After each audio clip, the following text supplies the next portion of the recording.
Kiungo wakati ambaye anasakata kwenye ligi kuu ya hapa nchini Kenya, Mohamed Bajaber, vile vile ambaye alikuwa ameorodheshwa kwenye kikosi cha timu ya taifa Harambee Stars.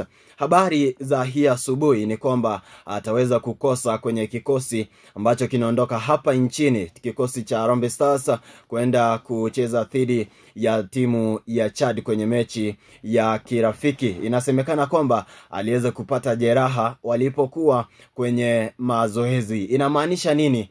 Tutakosa huduma zake Mohamed Bajaber, na tunakumbuka kiungo huyu vile ambavyo amekuwa msaada sana kuweza kufunga mabao mawili kwenye michakato hii ya mataifa, na tunajua pale Police FC vile amekuwa akisakata mechi zake. Sijui wewe unaonaje kikosi hiki kukosa huduma zake Mohamed Bajaber pale kwenye safu ya kati? Kunaleta shida ama itakuwaje kwenye kikosi hiki cha Harambee Stars? Wacha nione comment zako pale chini. Ni Commander wa Sporti, Kiondi Stanley.